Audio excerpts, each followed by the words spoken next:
Ch10's Late News with Sandra Sully. Tonight, standoff. The federal court clashes with the government over the fate of the boat people. Ansett Airlines' biggest rival, now its only saviour. And outbreak, mad cow disease detected in Asia. Good evening. First tonight, John Howard's government will appeal a federal court ruling to return the asylum seekers to Australia. In the case brought by civil libertarians, Justice Tony North found the 433 people picked up from the Tampa were illegally detained. The court has ordered the return of the boat people now on board HMAS Manoora. Jubilation outside the court as the government's refugee strategy is rejected. The orders of the court will require that the respondents release the rescuees onto the mainland of Australia. The more than 400 asylum seekers being pushed around the map were just a day away from Port Moresby. The court wants them delivered to Australia by Friday and given access to our laws. John Howard spent $120 million so far on this useless, absolutely useless exercise. Would have cost him $2 million to comply with Australian law. We've made it clear that we will be appealing and we'll see where that leads. That could keep the boat people in limbo and stuck on the Manoora for weeks. Labor supports an appeal and retrospective legislation that could bypass court proceedings, but it insists the border protection bill it rejected would have made no difference today. When you look at that legislation against the decision taken by the court, you know that bad legislation wouldn't have worked. On that, the government's rubbery. Well, that may be the case. Well, I don't accept that that is necessarily the case, but... Tonight, elaborate plans for a transit in Port Moresby were called off. Our plan is for the ship to proceed directly to Nauru rather than via Papua New Guinea. There, the 237 asylum seekers picked up on Ashmore Reef will be housed and processed. Those from the Tampa will have to wait on board for the result of the appeal. In the US, the Prime Minister's tried to downplay the issue on national TV.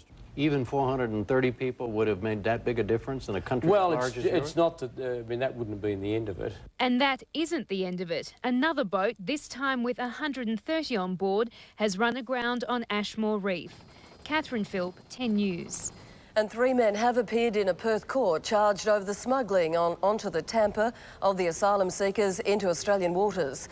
The crew of the Indonesian vessel was handed over to police after the boat people were transferred from the Tampa to an Australian troop ship.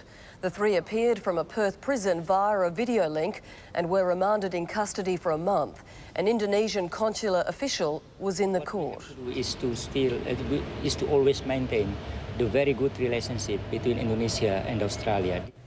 A teenager who faces similar charges is in hospital with tuberculosis. Confusion now surrounds the fate of the 600 asylum seekers on board HMAS Manoora. Paul Kennedy is in Port Moresby, where the boat people were expected early tomorrow morning. Paul, thanks for joining us. We understand HMAS Manoora is now heading straight to Nauru. Why so? Yeah, that's right, Sandra. It does come as a surprise because there was a lot of speculation around today after the court finding, especially in Port Moresby. Was the ship still coming here? Was it turning back to Australia? Now, of course, we have found out it is going straight to Nauru. So now the Nauruan government has got a task ahead of it to get the facilities ready for these boat people. Will that be for all of the boat people? I understand those 400 or so that were originally from the Tampa must stay on board. Yes, that's right. They'll stay on board and await the appeal decision. Of course, the Australian government has appealed today's decision from the federal court, but the 230 that were picked up last Friday will get off at Nauru and be processed there. All right, Paul, thanks for joining us. Paul Kennedy in Port Moresby. Australia's second largest airline, Ansett, will either be sold, placed in receivership, or may even stop flying altogether. The Australian government is desperately exploring all avenues to keep Ansett in the air, including selling it to Qantas and Virgin Blue. It may be just a coincidence, but any sign of Ansett's image disappearing provides an ominous pointer to how serious this crisis is. A team of Qantas heavyweights is now deep in discussion with both Ansett and Air New Zealand, who's made it clear it wants Ansett off its hands, lock, stock and barrel. Virgin Blue says it's also ready to pitch in to help save jobs, regional services and competition. We're prepared to be looking at a separate AOC to operate up to 10 of Ansett aeroplanes and 10 of Ansett's crews associated with those aeroplanes. If no deal is reached, Ansett could be in receivership by Thursday, when Air New Zealand will formally write off its losses by hundreds of millions of dollars. But the blame game is growing over how much the Australian government knew about the scale of the crisis. It is in Australia's interest for Ansett to survive. And I think the federal government has just botched it and botched it. They had a month to try and do something about finding another buyer for Ansett. The Transport Minister says until the weekend, options were still on the table. And that no time was it ever put to us that we'd have a situation where Ansett would be hived off and basically would be told that it'd have to swim or sink on its own. The competition watchdog will have to approve any deal Qantas comes up with, although the alternatives may be worse. There is the possibility that Ansett could be put into liquidation, and then one would have to compare the effects on competition of those two alternatives. For consumers, there are real concerns that Ansett's demise would mean higher fares. Some estimates say they could jump 30% above what they were before discounting began more than a year ago. Terrible. It's Australia. This shouldn't happen. Yeah, I think it'd be a tragedy. Just making sure I can get back on the weekend. For Ansett's 17,000 staff, the wait is agonising. The union now focused on saving entitlements. But we estimate that we're probably looking at something in the region of $200 to $300 million in accrued employee entitlements. Industry analysts warn it's critical future ticket prices are addressed as part of any deal. Virgin Blue promises it will retain its existing fare structure, even if it ends up competing only with Qantas. Eddie Meyer, 10 News. Meantime, the airline that's fighting for its survival was once dubbed the world leader in aviation. Reginald Miles Ansett built an empire which became one of Australia's finest airlines. In the late 50s, Ansett bought A&A, making it the country's biggest carrier, boasting a fleet of 43. The 60s saw further growth, including the introduction of Boeing 727s. In the 70s, Sir Reginald had a vision for further expansion, but control of the company changed hands. Financial experts say owners News Corp and TNT were interested in taking out rather than putting in. The planes were allowed to get old without getting replaced. There wasn't enough attention paid to the costs of operation. Last year, News Corporation began divesting itself of aviation interests. Financial experts say the company conveniently knew it was time to abandon a sinking ship. And it seems nothing has changed. Are you thinking of getting back into the airline business, Mr. Murdoch? No way. Maintenance problems forced Ansett to ground its entire 767 fleet earlier this year. Then came a multi-million-dollar campaign to revamp its ailing image. We will create an even better business for the future. The question now, what future? Raquel Stevens, 10 News. And airline chaos tomorrow morning with thousands of Qantas staff walking off the job. About 13,000 workers in Sydney, Melbourne and Brisbane will strike for 3 hours from 6 a.m. It's the largest nationwide industrial action to hit Qantas in a decade and will involve engineers, sales staff and check-in operators. Domestic flight times have been changed. Qantas says most passengers should fly within 90 minutes of their scheduled flight. International flights, however, should not be affected. Stay with us when tonight's late news continues. A daring prison outbreak by 2 drug dealers. A little girl saved as a car explodes. And mad cow disease detected in Japan. He's on the lookout for love. H-U-G. You get him from me. But does he have the looks for love? I am never dating another handsome man again. Damn. The Weather Show, 8 o'clock Wednesday on 10. Stop looking, stop rushing all over town, stop phoning, stop everything. Go straight to Vista Blinds for the lowest prices guaranteed. Call 13 16 13. That's 13 16 13. Things that make you go, All right. Introducing McDonald's ever-changing new taste menu. It's full of things that make you go,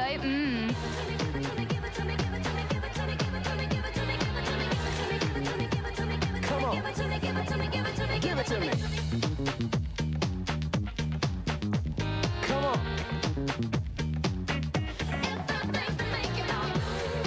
McDonald's permanent new taste menu. It's here to stay. What'll you choose today? Things that make you go,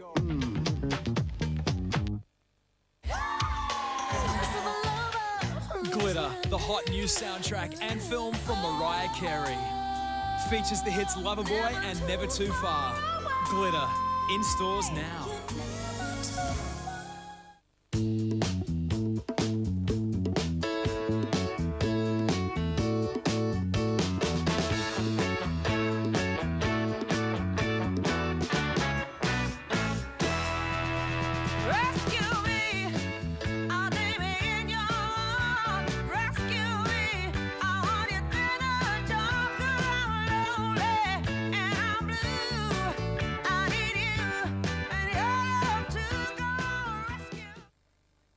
See those ads where they sell blinds offering 30, 40, 50% off? What a joke! At Vista Blinds, there's only one promise. The lowest prices guaranteed. Call 13 16 13. That's 13 16 13.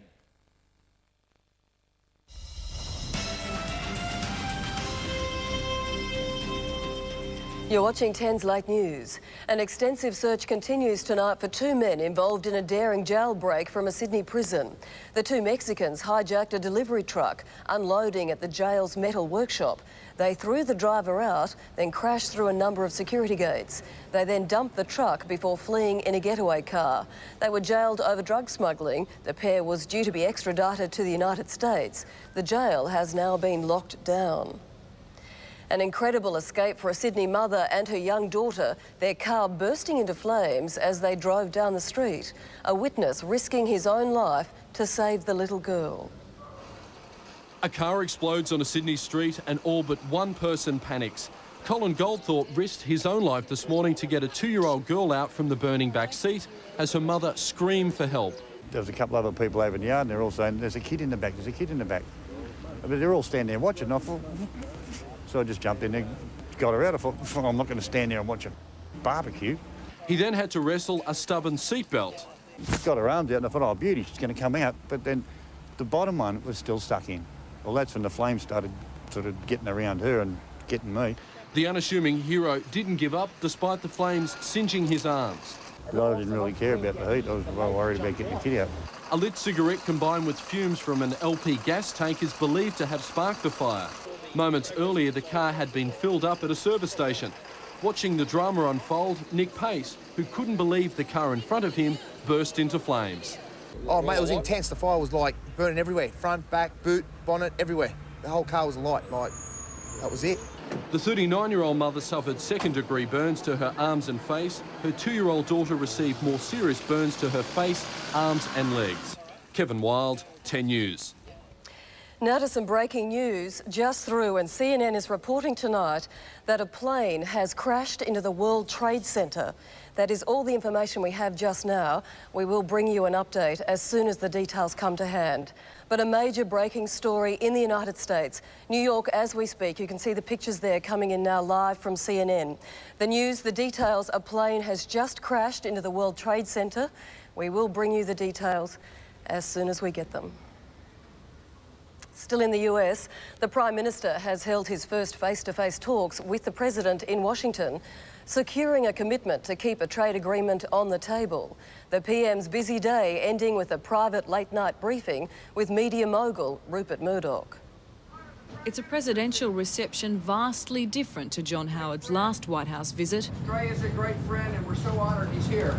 George W. Bush warmly welcoming a kindred Conservative leader into the Oval Office for an hour of talks with key cabinet secretaries, followed by a 2-hour working lunch. Secretary of State Colin Powell was given an honest assessment of Australia's fragile relations with Indonesia. The Prime Minister giving full support for the already controversial US missile defence shield by offering up Pine Gap and Narungga as bases. The US returned the favour by keeping hopes alive for a bilateral free trade agreement. We're making good progress. He's certainly making a good case. The two countries committing in a joint communique to start formal negotiations by the end of the year. Today's talks here at the White House are a chance for the two leaders to not only analyse and advance US-Australian relations, but to reaffirm the bonds of the past, celebrating 50 years of the ANZUS Defence Alliance. An impressive ceremony saluted the treaty linking our two countries in peace and war. Both of us have been forces for the expansion and not the contraction of democracy. But it was an end-of-day meeting that could have a greater bearing on the Prime Minister's immediate political future, attending a private dinner with Australian media baron Rupert Murdoch, who flew in from New York especially just weeks before a federal election. The two locked in 2 hours of dinner conversation. Do you think the Prime Minister deserves a third term in office? Doesn't matter what I think. You ask my editors. In Washington, Deborah Knight, 10 News. In Japan, officials are desperately trying to play down the first outbreak of mad cow disease. The infected dairy cow was found near Tokyo, and urgent investigations are now underway to determine where it came from. Other cows on the farm have been isolated, and every step is being taken to prevent the deadly and infectious disease from spreading. Experts say the risk of a major outbreak is low if imported cow products were not used for feed. Singapore has immediately halted imports on Japanese beef. Well, saved by the bell, a kayaker in trouble has grabbed his mobile phone and made a desperate call for help. They've dealt with well over 1,000 emergency calls this year, but rarely has a cry for help reached Solent Coast Guards via such a roundabout route. Mark Ashton Smith had set off from Milford-on-Sea to cross the Solent, but his sea kayak capsized off the Needles. Drifting in strong currents, he used his mobile phone to call his father in Dubai. By the time I got to the mobile, my hands were getting cold, so I had to struggle for a bit to undo one of these little watertight containers and fished it out, and then I had to just hold it basically above the waterline while the bigger waves came in. Dr. Ashton Smith, who'd also tried and failed to contact his mother in the UK, did pass enough information to guide in the Coast Guard helicopter. His emergency call had travelled over 6,000 miles, but within 15 minutes of making it, he was being winched to safety. Unfortunate thing about mobile telephones is that we can't direction find on that communications medium. So you could be anywhere in the world and ring our number, and we can't tell where you are. Fortunately, this man had a GPS device, which gave us a precise location. Tonight, Dr. Ashton Smith, none the worse for his ducking, told us he'd taken what seemed to be the most logical action at the time. Stay with us here on 10. After the break, we'll have more details on that plane crash at the World Trade Center. Leighton Hewitt, the new pin-up boy of tennis, and the toast of the Big Apple.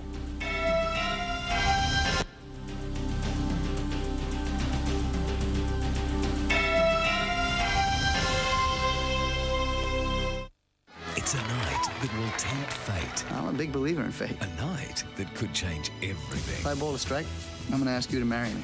It could be the most defining moment of their lives. Ed, 8:30 Wednesday on 10.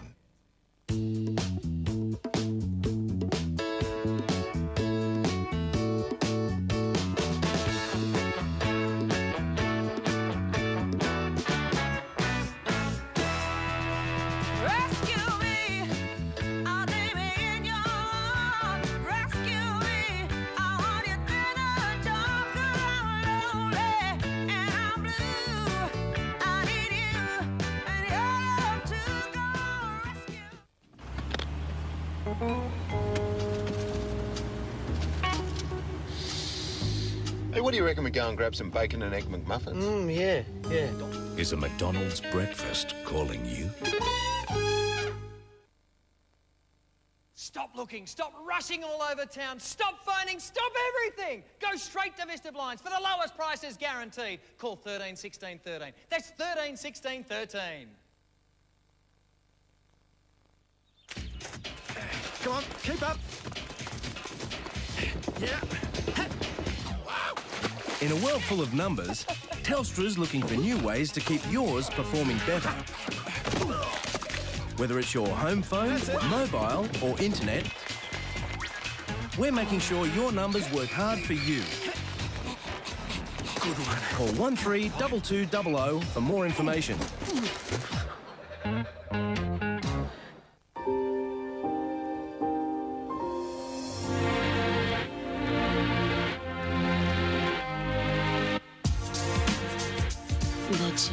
Session 2 from Ministry of Sound.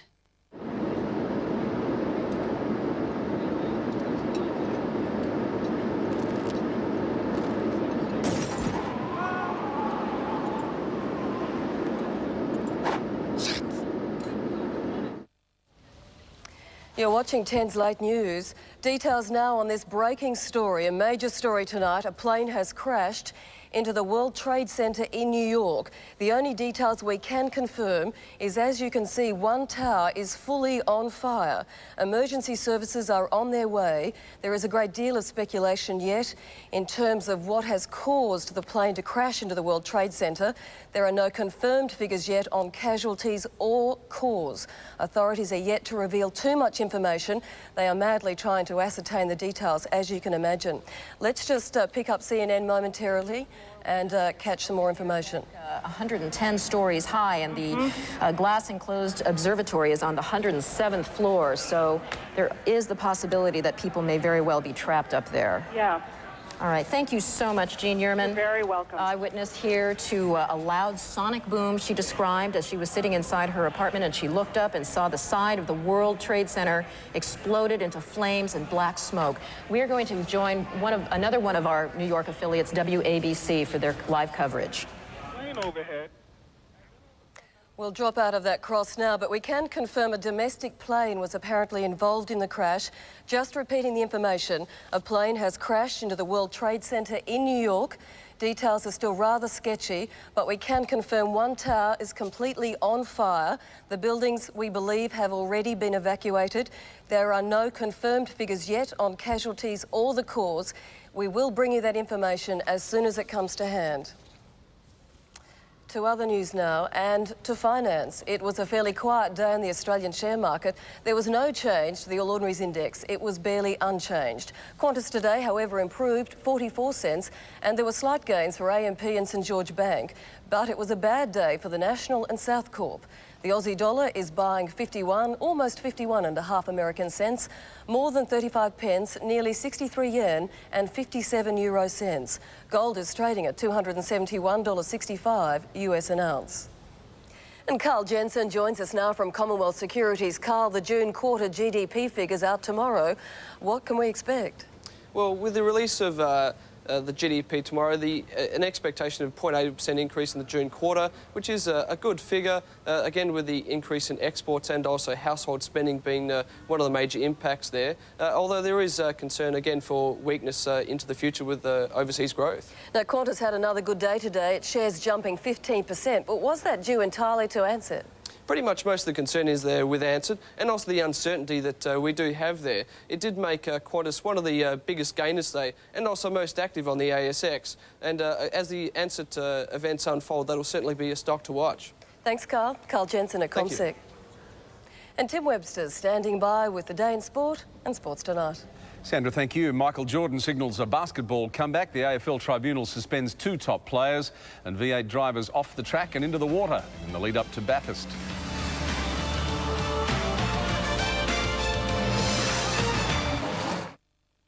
Bermuda, home of the mysterious and the mouth-watering Hungry Jack's Bermuda Chicken Burger. Yours with a regular Coke and fries for just $5.25.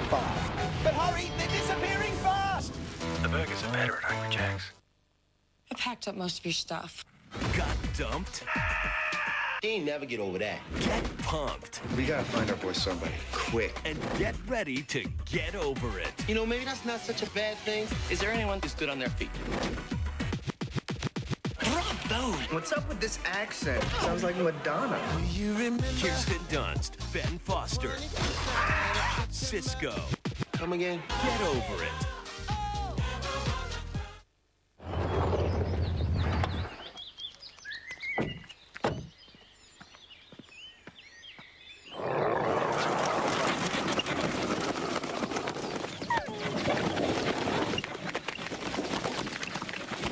Even though Jeep Grand Cherokee is more refined and civilized than ever, rest assured, it still hasn't lost its animal instincts. Come on. Hi, Look, I've had these numbers for ages, and now they just won't work together. Not a problem. At Telstra Shop, we not only sell the latest in technology, we can show you how to best get it working for you. From the handheld, to your mobile, to the laptop. Oh, that's amazing. That's Telstra Shop. There are any number of ways we can help. We've renovated our outside so we look better than ever. We've reformulated our inside so you look better than ever. New Head & Shoulders, the world's #1 selling anti-dandruff shampoo, is now better than ever. Welcome back to 10's Late News and to that breaking story. More details are coming through from the Wire Services and CNN. We can now confirm a second plane has crashed into the second tower of the World Trade Center. As you can see, the pictures there, these details are literally, the events are unfolding as we speak. Again, no confirmation of casualties or cause.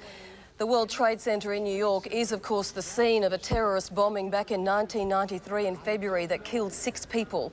There is no speculation or confirmation at the moment that terrorism is to play in this incident. But nevertheless, it cannot be discounted. As we said, the latest piece of information that has just come to hand is that now a second plane has crashed into the second tower of the World Trade Center. 2 planes, the first one just before 9 a.m. in New York, crashing into one tower, and then moments ago, a second. We believe evacuations are underway at the site, and of course, emergency crews are making their way desperately to the scene. We're going to show you now the second plane hitting that tower. Bear with us if you can.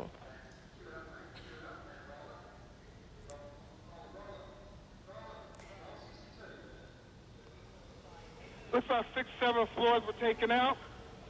And there's more explosions right now. Hold on, people are running. Hold on just a moment. We've got an explosion inside. The building's exploding right now. You got people running up the street. Okay. Hold on, I'll tell you what's going on. Okay, just put Winston on pause there for just a moment. Okay, the whole building just exploded some more. The whole top part. Okay. The building's still intact. People are running up the streets. Am I still connected? Winston, this would support probably what Libby and you both said, that perhaps the fuselage was in the building that would cause a second explosion such as that. Well, that's what just happened then. That certainly. Yeah, people are running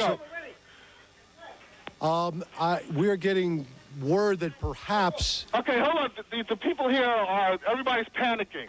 All right, Winston, Winston, let me put Winston on hold for just a moment.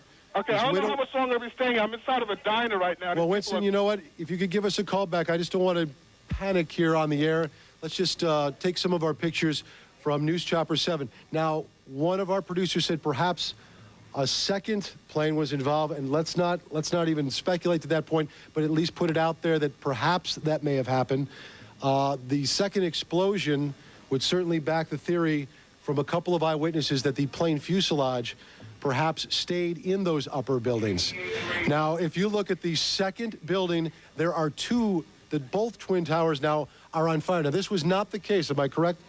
A couple of moments ago. This is the second twin tower now on fire. And we're going to check on the second flight if perhaps that had happened. This all began at about 8:48 this morning. Again, what we know, in case you're just joining us, a small plane, not a Cessna type or 5 or 6 seater, but instead perhaps a passenger flight, ran into the north side of the World Trade Center. As you can see, the second explosion that you're looking at now in the second twin tower, it has spread much debris, much more debris than the first explosion or the first accident. Is Winston still on the line with us? Okay, he's not there, but do we have, I'll just talk to my producer, do we have an eyewitness that perhaps sees better than we do from these pictures? About maybe 9 minutes before the top of the hour, and just moments ago, so maybe 18 minutes after the first impact, the second tower was impacted by another, what appeared to be another passenger plane. In fact, we've got some tape replay of that. Do we have the tape available right now? Here's the plate. Here is the tape. You see the plane coming in from what looks like the east side, and it blows into the building with the flames and the smoke billowing out the other side of the tower. It's hard for me to tell exactly which is the north side and which is the south side, but it appears it's coming out of the north side there. Incredible pictures. These happened just moments ago. And I believe we have someone with us on the line. Ira Firmer? We have Ira Firmer, the former NTSB spokesman, and you're watching these pictures as well with us, are you not? Yeah, I'm with you on CNN. What can you make of what we have seen, and particularly with this replay we just saw moments ago? That's absolutely inexplicable. There shouldn't be any aircraft in that area, much less something heading what looked like deliberately for the World Trade Center tower. You don't think there's any way this could be any kind of an accident, no kind of a navigational equipment failure or some sort of a navigational quirk by beacons or whatever? No, you've got incredibly good visibility at this point, and no pilot is going to be relying on navigational equipment in such a circumstance that would cause them to crash into the World Trade Center. How far out of the way from an approach to either LaGuardia or Kennedy would a plane have to be to hit the World Trade Center? There are approaches that come up along the Hudson River, which is to the west of the World Trade Center, and those aircraft usually wind up going into LaGuardia.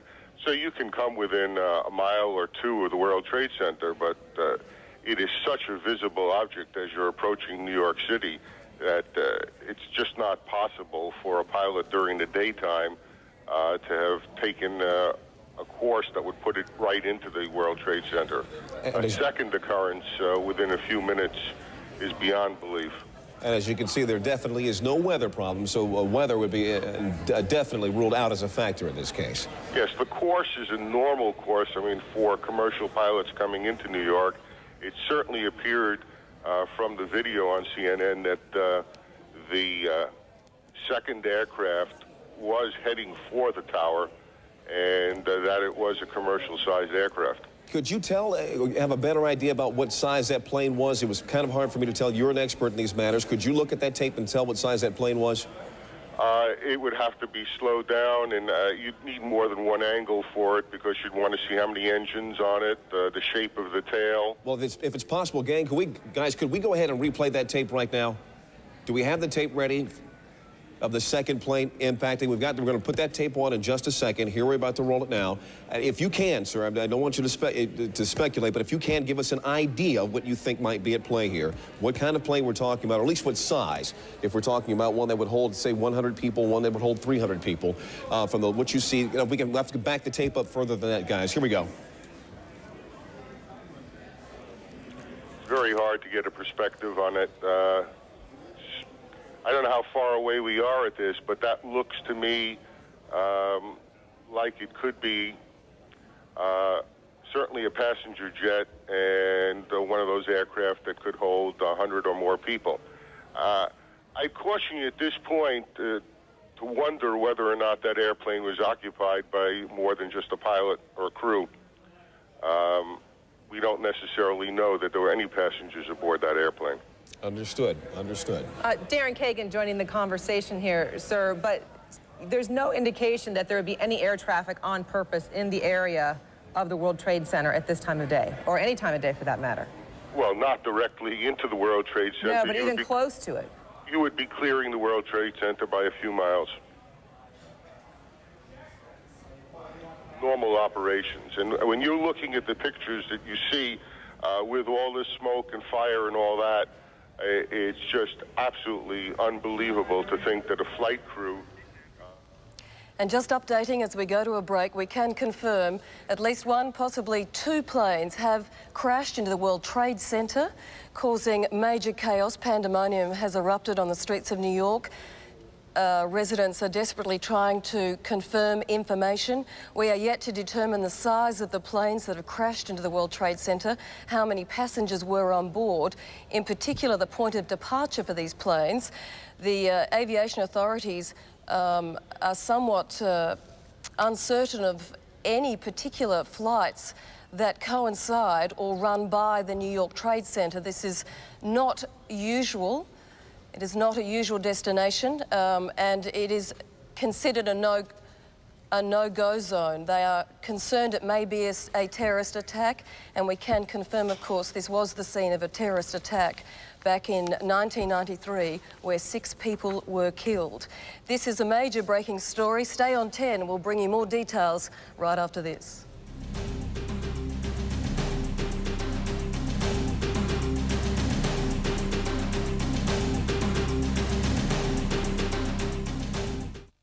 Danny and Diane are New York's toughest crime fighters. But the one thing they can't fight... I think it's best we left it alone.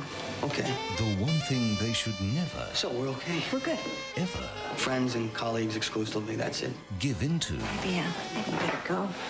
Yeah, right. ...is the one thing they're about to embrace. Diane. Shh. With a passion. The award-winning NYPD Blue returns 9:30 Thursday on 10. Been waiting here for hours, mate.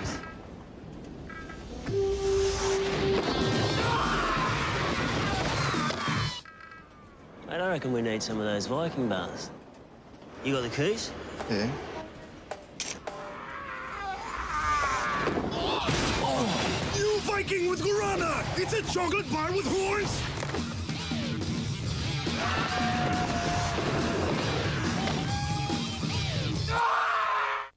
Failure to perform at a critical moment can be very frustrating for any man and his partner. Oh, Frank. It's not his fault. It's just a malfunction in his engine room. Now there's a localized treatment that works in 5 to 10 minutes and lasts up to 1.5 hours. And it's effective for men of all ages. And it works. What a big fuss over such a little thing. Any man can use it. Call AMI 1-800-640-600. Oh, Frank.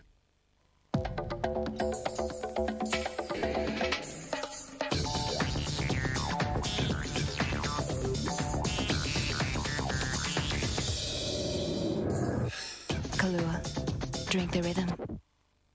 In less than 12 months, you could find yourself in a well-paid computer career with training and job placement assistance from Australia's leading IT educator, Spherion. Call 132784. The Devil's Triangle, or as we know it, the Bermuda Triangle. Bermuda, home of the mysterious and the mouth-watering Hungry Jack's Bermuda Chicken Burger. Flame-grilled chicken, chili sauce, tomato, lettuce and a light cream cheese. Yours with a regular Coke and fries for just $5.25. But hurry, they're disappearing fast! The burgers are better at Hungry Jack's. Welcome back to Network 10's Late News and a breaking story. There's been a major accident in New York in the United States. 2 planes have ploughed into both towers of the World Trade Center. We just are replaying the vision now of that second plane plunging into that second tower. We are also hearing eyewitness reports from CNN that the plane, as it approached the World Trade Center, seemed to slow and level and direct itself towards the tower deliberately. Authorities are hoping they can determine the cause of this, and as yet, as you can imagine, chaos is erupting on the streets of New York. They are so desperate to try and determine what's occurred, how many people are injured, and of course, evacuating the building. I repeat, right now the FBI has not determined whether or not this is a terrorist act, although they are investigating. All right, thank you very much, Kelly and Rita. We appreciate that. Darren, Let's go ahead and bring back in Todd Harris. Todd, are you still with us? We don't have Todd. Okay, once again, if you're just joining us, the breaking story that we're following out of New York City, within the span of 18 minutes, 2 separate planes crashing into the World Trade Center. The rescue operations underway, not clear. We're going to show you, this is the second plane after the first tower was already on fire. This happened just minutes ago. We'll let the pictures tell the story. You saw it live here on CNN as it happened. The plane crashed right into the side of the World Trade Center, causing a huge explosion. Now, as we speak, and we're showing you live pictures now, smoke and fire taking place in both towers of the World Trade Center. And it appeared that second plane that we actually did have on videotape, on its approach toward that tower, actually turned. And I have to think, I'm not an expert in these things, so I don't know, but it would seem as though that move actually may have caused much more damage. These are incredible pictures, as you can see here. Let's keep the pictures up as we go ahead and talk to more eyewitnesses. Joe Trachtenberg joining us on the phone. Joe, are you with us? Yes, I am. Can you tell us what your vantage point is and what you've seen so far? Well, we got, I heard on the radio that one of the towers was on fire, and we went to a high point in our building, which is on the 25th floor, and you had a clear view of the both World Trade Centers, and the one tower was smoking hard. And there was another plane that was flying low, and we just looked at it, and before you know it, just kamikaze, boom, right into the other tower, and mass explosion, windows flying. It was horrible. I'm still distraught looking at it. Were you close enough to see or get a general idea of what kind of plane that was that flew in the second time?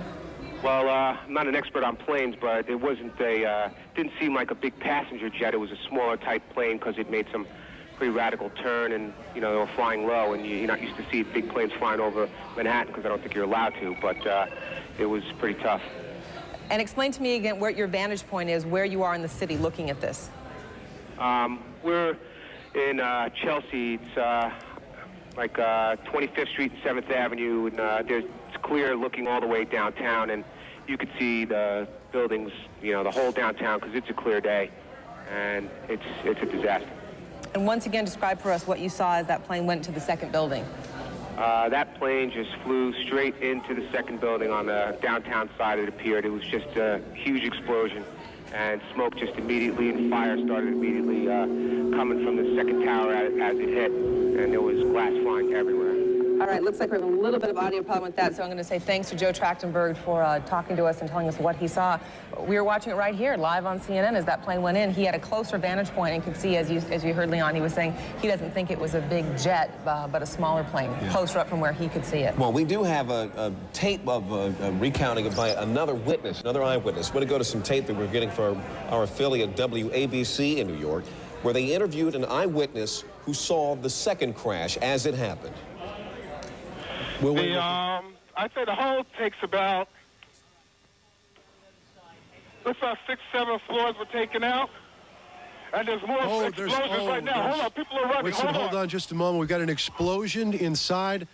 The building's exploding right now. You got people running up the street. Okay. Hold on, I'll tell you what's going on. Okay, just put Winston on pause there for just a moment. Okay, the whole building just exploded some more. The whole top part. Okay. The building's still intact. People are running up the streets. Am I still connected? Winston, this would support probably what Libby and you both said, that perhaps the fuselage was in the building that would cause a second explosion such as that. Well, that's what just happened then. That certainly. Yeah, people are running up. We're getting word that perhaps. Okay, hold on. The people here everybody's panicking. Keep in mind that the first plane hit about 8:48 a.m., so there had to already be a number of people at work inside the World Trade Center. We're going to go right now, bring in Rose Arce, one of our producers here at CNN. She's with us.